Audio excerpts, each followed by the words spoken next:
भइल बारू दिलवा के जान ए गोरी। अच्छा राखब बना के में हमान ए गोरी। अरे हो सुन भइल बारू दिलवा के जान ए गोरी।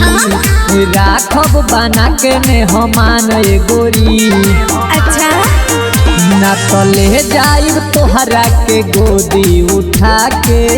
सुना बोलो ना ले जाए ठाकुर जी हमके दुल्हन बना के।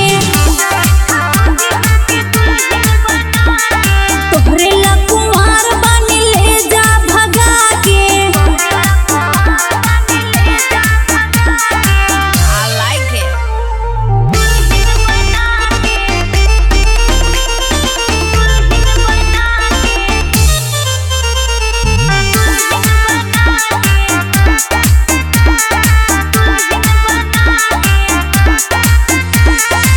कदो जवानी हमारा हवाले। ऐसा ना बॉबी हो मिली है दिलो वाले। अच्छा ऐसा बात बा। अरे हो सभे पड़ल बा हमरे पीछे हो। सभे अटकल बा दिलवा के पीछे हो। अपना पापा के देखो करे जा मना के।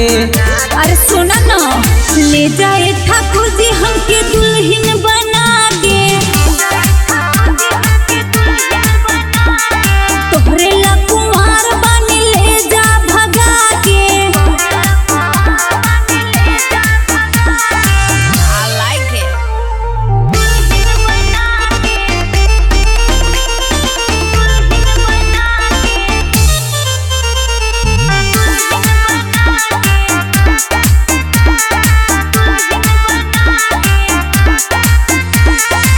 सेट करो मामला आगे हो बढ़ाओ। अच्छा मम्मी पापा के जानो अपना मनावो। अरे मनावो ठीक बा।